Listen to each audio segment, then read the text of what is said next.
firing people for a living. But now someone convinced you firing people is weakness. That's why ratings are down, Mr. President. It would be much-watched TV. Think about it, Mr. President. Tens of millions of people will tune in. You bring Kristi Noem into your little conference room. You have a cabinet meeting, right? And you fire her right there on TV. Oh, the ratings would be through the roof. Think about the hat she would wear. I mean, it'll be majestic, okay?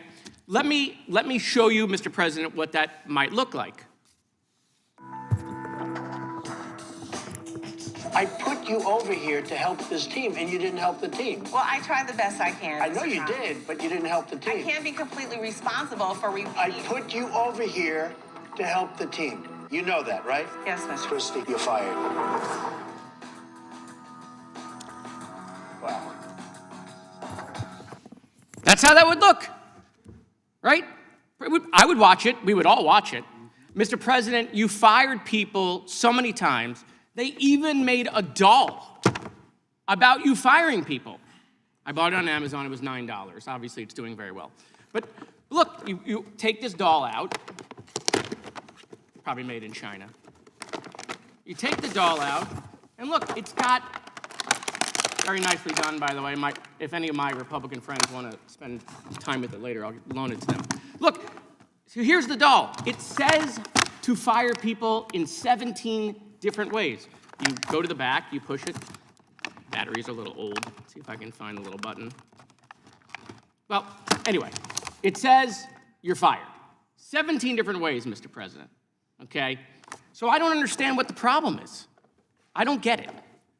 For years, you fired people. It was strength. Now you think that's weakness. I mean, if we can't get Apprentice Trump, can we at least get like Home Alone 2 Trump? Can he at least like show her the lobby and out the door? She's coming here in a month, okay? It's not gonna be a good hearing for her. It's gonna be a disaster. You all are gonna have to defend her, which you're not willing to do on TV. This will be very televised. I mean, why did the president not let her speak in the cabinet meeting? Why didn't she get to talk, right? Why is Tom Homan now running the department? Why is Roger Stone taking shots at her? It's time for her to be fired. She is the weakest link of his team, and it's enough. And again, I got plenty of material, as you see, Mr. President, to remind you how to do it. Just go back, go on your reruns, go find some old episodes for some inspiration. I yield back. The gentleman yields back. I will recognize myself. Real quickly, just on a lighter note, Mr. Price, do you think that the congressman might have been censored in what he said and what he did if it was up to the EU? Yes, sir. Under German legislation, he's engaged in criminal insult to a politician. Is that what happened to Jimmy Kimmel? And in a... My time, moreover, he might well have been violating electoral disinformation, which would mean that the EU's watchdog on electoral disinformation would be following. Luckily, he's in Florida, of course, and he can invoke the First Amendment. But we still This doesn't look like this isn't disinformation. They made a doll. I remind the gentleman from Florida, this is not his time, that he had his time. I thank the gentleman. I don't know where to begin, but let me begin by how do I say this? I really want to try to be a little friendlier to the other side here, but it's always politics, 24/7. The damn hearing isn't about politics. Quite frankly, it isn't about Minnesota particularly. It isn't about that issue. Is that issue worthy of discussion? Absolutely. But the issue here was the threat to America's freedom by foreign countries. Now, just in case anybody needs a reminder, I don't think we do. We got a real lot of smart people in this room. American men and women died so that we have that freedom of speech. American men and women were willing to give up everything so we have that freedom. This is a big deal. And it's always the politics of the day on the other side. It's always whatever's the hot issue, but nothing to do with what the hearing is about. And the hearing is important because we really could lose our freedoms. We have other countries controlling the hard-fought freedoms of the United States of America. It's terrible. It's awful. And that's why we're having this hearing. And I thank you all for being here. Mr. Mayall, I'm not trying to give you a hard time, but you're from the ACLU. You're a really smart guy. You know your stuff, right? You're pretty smart. I mean, if I ask you a question, they wanted you to talk about Minnesota because God forbid we talk about the real issue. But you should be able to answer issues of the loss of freedom, whether you're liberal, conservative, Republican, or Democrat, socialist, progressive. I don't care what you are. You should have that right to speak about what you believe. If you're a Christian, you should be able to have that right. If you're Islamic, you should be able to have that right. That's what this hearing's about. And most of all, Mr. Mayo, the hearing is about whether you are an American and you have that right. It's not just, we need another politician here talking about politics. We need somebody that's going to tell us what that freedom really means and what the First Amendment really means. Mr. Price, I'm going to ask you a few questions. I just need yeses or nos because I want to not run out of time. Yes or no? Major social media platforms generally apply one global set of content moderation rules worldwide. We're part of globalism now. We're all the same. Yes or no? Yes. Because platforms rely on global rules, global, not American rules. Forgive me, I know some of us aren't American, but I want to talk about America. Global rules, changes to those rules affect users or people that cherish freedom in America. It affects us, yes or no? Yes, it does. Under the Digital Services Act, platforms can be fined up to 6% of their global revenue for non-compliance. Yes or no? Global turnover, yes, sir. That's a real effective way to stop freedom and freedom of speech. That's what we're supposed to be talking about today, not all this other stuff. We can have a hearing. We are going to have Kristi Noem. We are going to have the Attorney General. We are going to have other hearings. We may have a hearing on Minnesota. And we'll talk about those issues then. But let's talk about this big, bad issue that threatens the very foundation of America and American freedom, for God's sake. Yes or no? Are the threats of fines that large, designed to pressure platforms to over-censor speech to avoid getting punished in that way? Yes, sir, they have that effect. Yes or no? When Americans are censored because of foreign government pressure, they have no ability. Talk about taxation without representation. This is worse. You lose your freedom of speech, and you have no ability to get those people out of office. They're in another country. They're not liable to you at all, but you have to acquiesce to them. Yes or no? Yes, we can't get them out of office either. I know, it's scary. If Americans are losing their speech rights because of laws written overseas, then this is not just a tech issue. This is not some boring issue that people want to put in a closet somewhere where people yawn and forget about it. There's freedom of religion, freedom of speech, freedom of the way to raise your family the way you want to, all the freedoms that we cherish in America. Yes or no? Yes, sir. Is it a direct attack on American sovereignty, and shouldn't we do everything we can to stop it? Absolutely. That's the bottom line here, ladies and gentlemen. This is a big deal. I'm sorry for what you went through.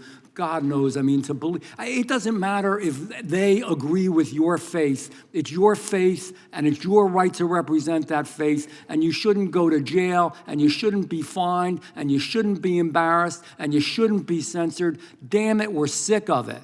And so instead of talking about that, which is an area we should all agree on, Republican and Democrat, what do?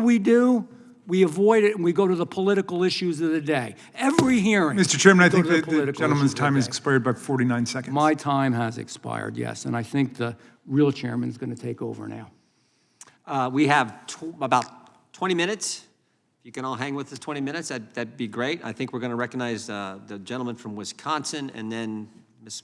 Hegeman, the gentleman from South Carolina, and then Mr. Onder from Missouri. So, gentleman from Wisconsin is recognized. Sure, thanks. I'm very glad we're having this hearing. I think it's a very scary hearing, not only because our platforms can be affected by laws abroad, but frequently what happens in the United States I guess I'd say the decline in the United States right now that we see in our culture sometimes follows a decline in Europe. And when we hear what's going on in Europe today, we have to be really careful what's going to happen in this country. When I think that last time a presidential candidate got 48% of the vote, after the administration she was in, tried to set up a disinformation governance board.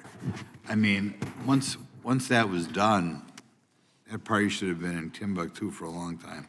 But in any event, Mr. Rice, could you give us some more, just quick examples? I'm going to yield to my chairman. Some quick examples, egregious examples, so the American listening public can know the type of speech they are banning in what used to be the wonderful bastion of freedom, Europe.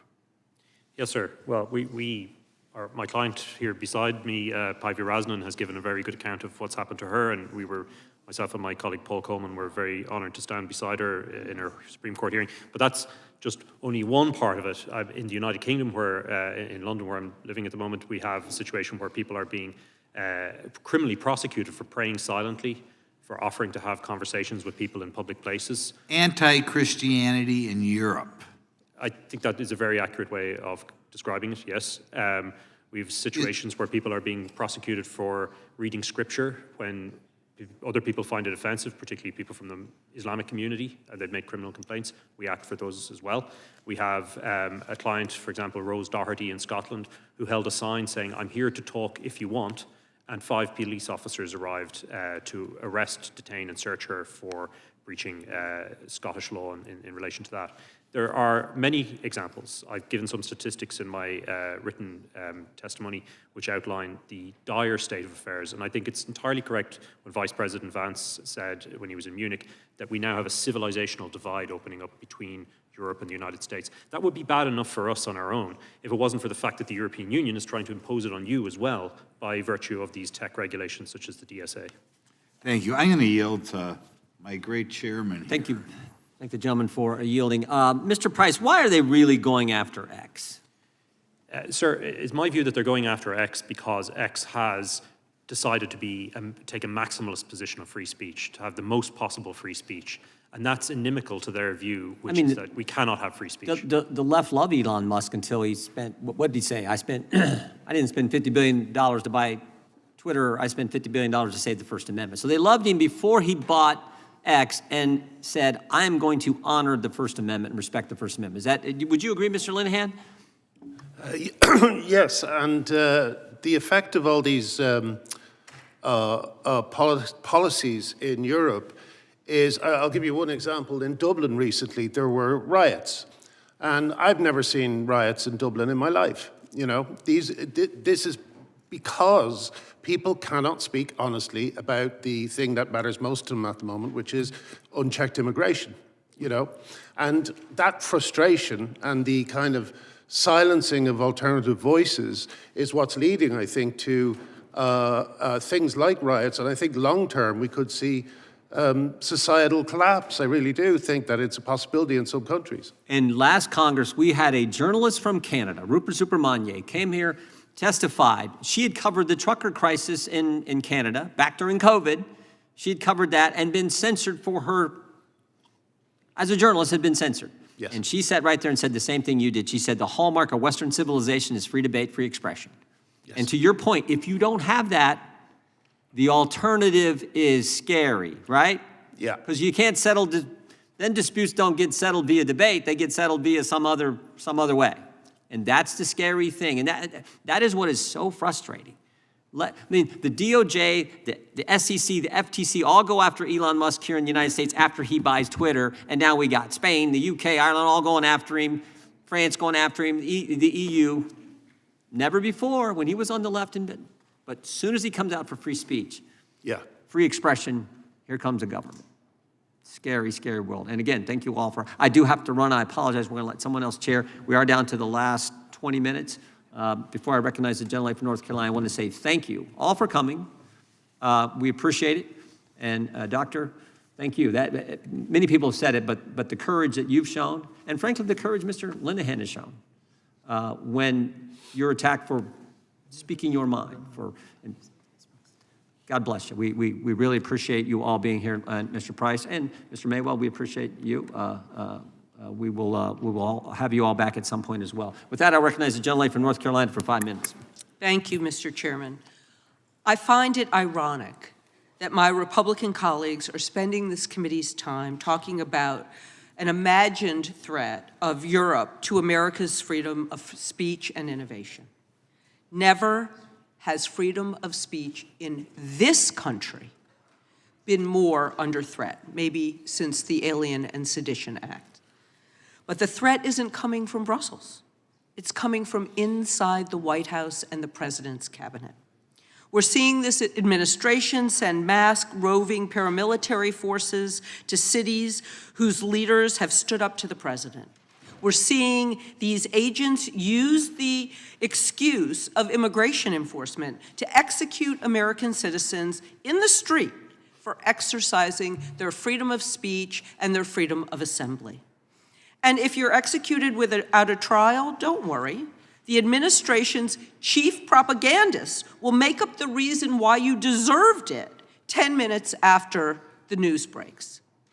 Probably because you committed domestic terrorism by filming them. Even Saturday Night Live had a good time with that last weekend. Or helping a woman up who had been pushed to the ground. In my state of North Carolina, ICE and CBP descended on cities, snatching up people based on the color of their skin or because of where they worked, frequently U.S. citizens. And it's not just Republicans in the federal executive branch that are going after freedom of speech. When ProPublica was researching a story on how Paul Newby, the Chief Justice of the North Carolina Supreme Court, politicized a once impartial and respected institution, the spokesman for the North Carolina Republican Party told ProPublica that, quote, "I'm sure you're aware of our connections with the Trump administration, and I'm sure they would be interested in this matter, and I would strongly suggest you dropping this story." The Trump administration called Renee Good and Alex Preddy agitators and domestic terrorists. They've used rubber bullets, real bullets, tear gas, and military equipment against peaceful protesters. The administration is calling everyday Minnesotans who record ICE and CBP officers agitators. Mr. Mayel, does recording immigration enforcement agents make someone an agitator? You have a First Amendment right to record and video law enforcement. Does delivering meals to neighbors too scared to leave their home make someone an agitator? Delivering meals is not unlawful activity. Does standing outside a school pickup line to make sure your child's friend doesn't get abducted make someone a domestic terrorist? My understanding of the definition of domestic terrorism does not match any of what we have seen. Yet all of this is happening in your state. Our state is under siege in a way that we have not seen, certainly not in my lifetime, and free speech is under threat in a way that, in the most significant way that we have seen in our lifetime, and the rule of law is under siege. Well, I appreciate your testimony today. I appreciate what you're doing during this very difficult time to protect Americans' right to free speech. Every time I do a town hall and people ask me what they can do, I remind them that in this country we have the First Amendment. And the only way we can change things is to use every single right in the First Amendment. So pull out your Constitution and pick what you're going to do, whether it's praying, speaking, petitioning the government for redress of grievance. We have all those rights in this country. And we should be proud of our citizens for standing up against their government when their rights are being infringed. Mr. Chairman, or Madam Chairwoman, I didn't notice, thank you. I have a unanimous consent request. It's from the San Antonio Express News, January 25th, 2026. Pete Hegseth censures Mark Kelly for saying the things he himself said. So ordered. Thank you very much, and I yield back. Thank you. I now recognize myself for 5 minutes of questioning. Mr. Linehan, in your testimony, you describe how the UK police identify what they refer to as non-crime hate incidents against citizens, even if there's no actual violation of the law. Talk about Orwellian. Could you please briefly explain for us what a non-crime hate incident is? It's essentially the British government's attempt to control people's speech without appearing to. Non-crime hate incidents, they don't, I believe they appear on background checks, but it's very hard to find out what they have, what they are saying about you. I was invited to the Conservative Party conference in the UK, and my accreditation was turned down. I still don't know why.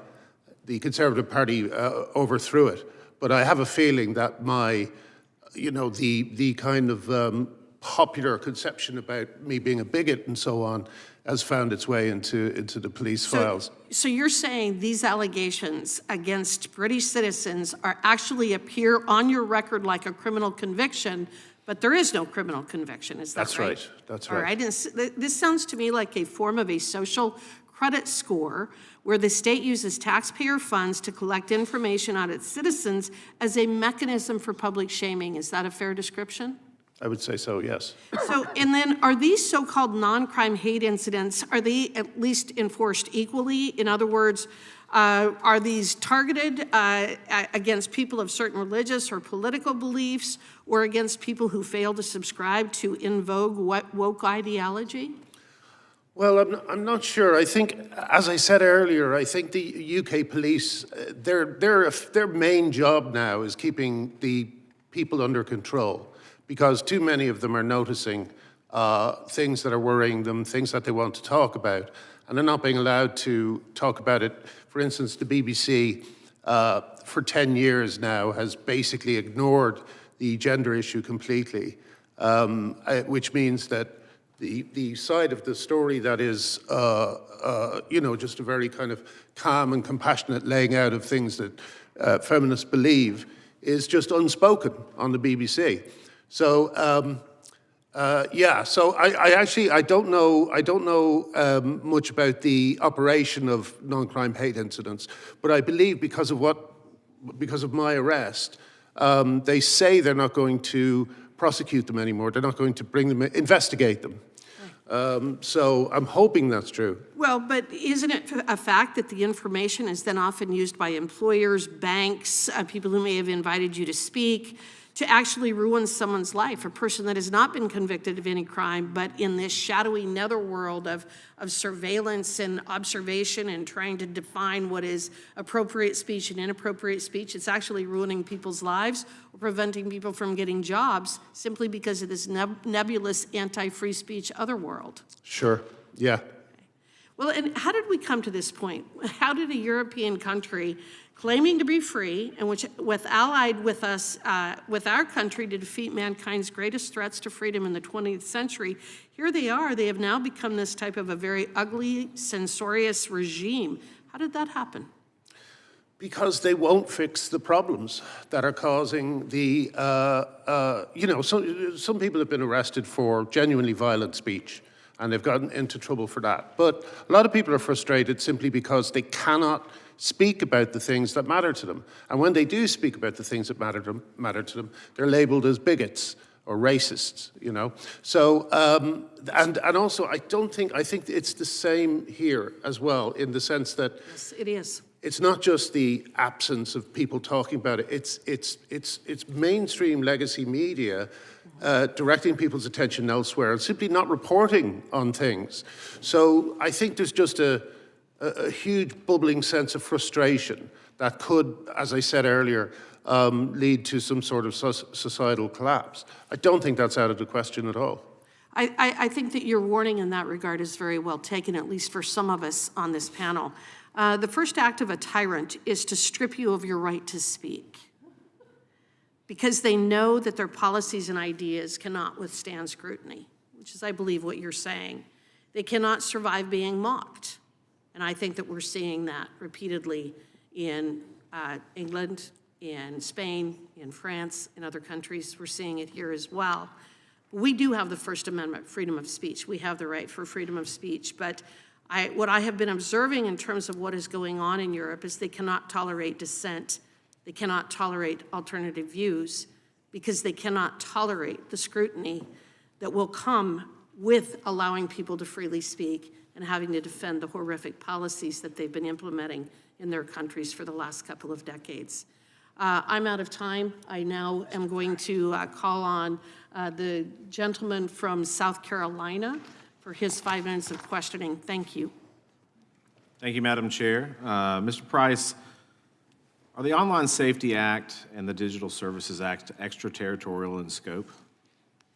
They, in effect, are, yes. But they were not designed that way originally, right? Well, that's a very good question. I think there's enough ambiguity that that was the intention, in my view. It's not precise. At our last hearing, Mr. Farage, that you were here, Mr. Farage discussed the emergence of a two-tiered system of justice and how censorship efforts in the EU and the UK disproportionately target conservatives and individuals critical of their governments, particularly on issues like migration. Under the DSA, would a statement like, "We need to take our country back," be considered illegal hate speech? It was given, in fact, that very phraseology as an example of something that would be in some of the documents that this committee has revealed. Right, that was in the European Commission's May 2025 workshop, right? Yes, correct. In your opinion, do you think that there is a migrant crisis in Europe? There is a very serious crisis in Europe with migration, and I agree entirely with Graham that it's fueling a lot of political division because our governments are not seen to take action on it, not take seriously. You saw in Spain recently, over 500,000 migrants, their status was changed, they were regularized or legalized, and then almost immediately afterwards, the Spanish Prime Minister is announcing that he intends to launch a major crackdown on what he describes as hate speech online.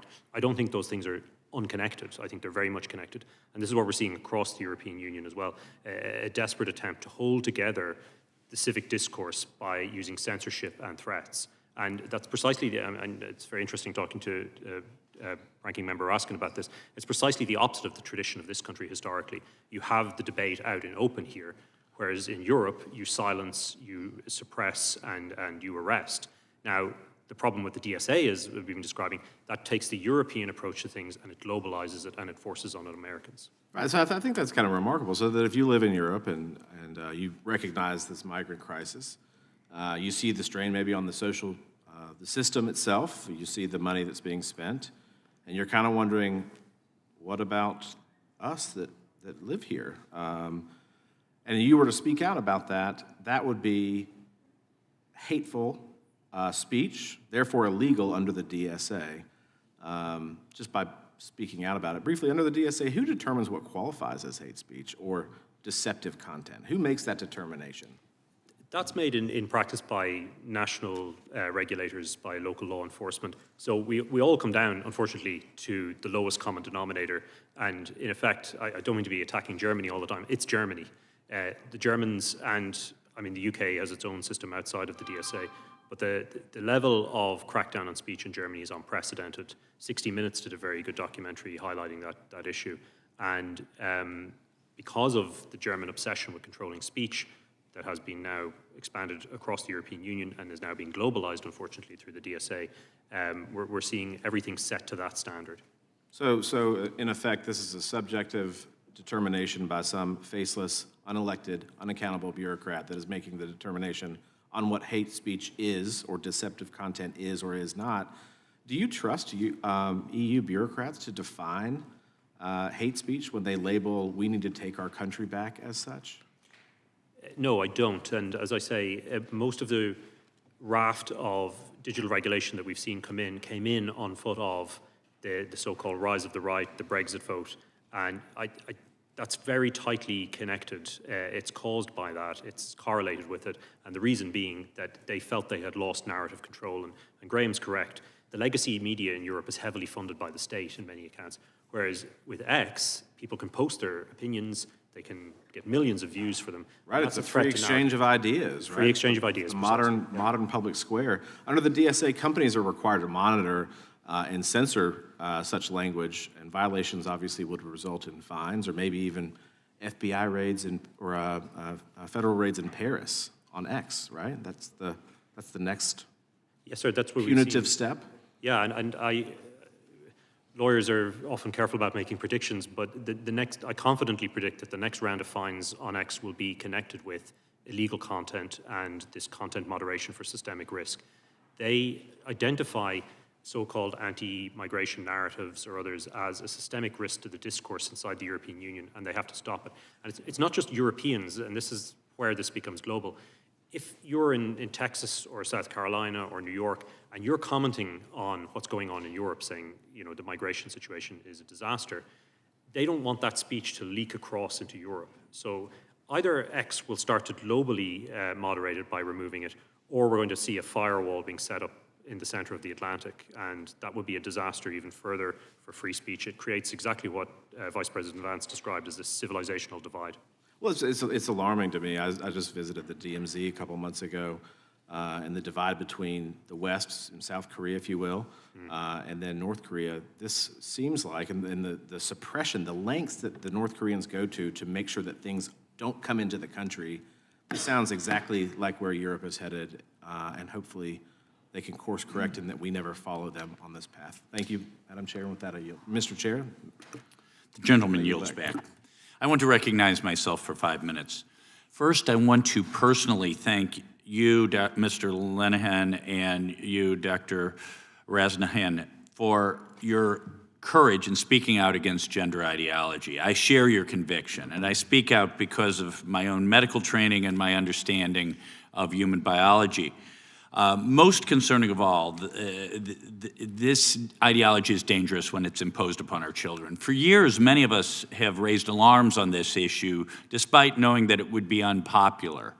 I'm often asked why I continue to press this point. The answer is simple: because we are confident we are right, and we believe that finally now mainstream medicine in the United States is catching up. We're late to the game compared to some of our colleagues in Europe. Just yesterday, a major U.S. medical association, the American Association of Plastic Surgeons, reversed its position and came out against so-called gender-affirming surgeries for minors. They did so for very good reasons that many of us have articulated for years, because these procedures do more harm than good, and they are not supported by solid clinical evidence. And in response, the American Medical Association then acknowledged that it is time to stop performing these surgeries on children. That is why I've worked with the Attorney General, who transmitted the Chloe Cole Act to Congress. This bill would allow all victims who are permanently harmed by the experimental transgender procedures to sue for damages. And I look forward to continuing that conversation when the Attorney General testifies next week. Mr. Price, I'm going to read you something that Pope Leo XIV said when he was serving as bishop in Peru. And I'd like you to tell me whether this would be considered hate speech under current European law. Quote, "The idea of promoting gender ideology is confusing because it creates genders that don't exist. So God created men and women, and the attempt to confuse ideas from nature will only harm families and people." And he further said, "To talk about matters of identity and sexual orientation with a child who hasn't yet reached a sufficient age of development will create much confusion." In your opinion, would this be considered hate speech and subject to censorship and prosecution under European law? I think it's entirely possible that a prosecutor, a regulator somewhere in Europe could see that as denigrating a specific identifiable group. Yeah, and so I believe, I'm Catholic, this accurately reflects Catholic doctrine on this subject. It's actually, actually kind of a soft statement of it, in fact. The Catholic faith is shared by 1.4 billion people around the world. So potentially, the faith of 1.4 billion people around the world is hate speech. Yes, Potentially. we've seen examples. There's Päivi Räsänen sitting beside me, of people being prosecuted for their religious beliefs. So I would like to ask you, Doctor, you were questioned by police about a message from the book of Romans and the meaning of the word sin, and you were charged with a crime, one categorized as a crime against humanity. The prosecutor even lectured you on the gospel itself. Now, you were quoting from the book of Romans, from the Bible, considered by 2.6 million Christians around the world to be the inspired word of God. And yet, this text you quoted was considered to be hate speech. Do I understand your case correctly? Yes, you understand. So it's fair to say that the Finnish government adopted the position that speaking what you consider, and many, probably billions of Christians around the world consider to be biblical truth, they consider that to be hate speech. Yes, in fact, it is the prosecutor general who has said and who has claimed that this is hate speech. This is against the law about agitation against minorities. Yeah. Well, thank you. You know, this is to describe the current European censorship regime as Orwellian. I'll tell you, the Big Brother had nothing on the European censorship industrial complex. You know, from George Orwell's 1984, the Ministry of Truth concerns itself with lies. War is peace, freedom is slavery, ignorance is strength. In the end, the party could announce that 2 and 2 make 5, and you would have to believe it.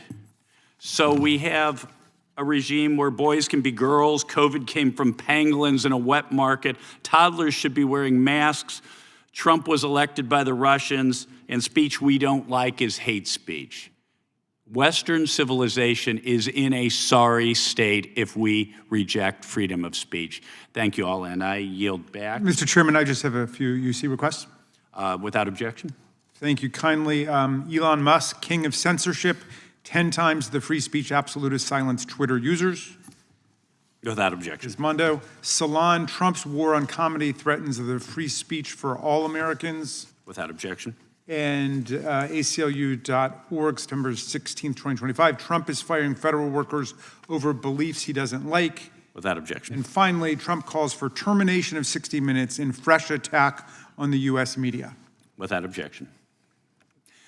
This concludes today's hearing. We thank the witnesses for appearing before the committee today. Without objection, all committee members will have 5 legislative days to submit additional written questions for the witnesses or materials for the records. Without objection, the hearing is adjourned.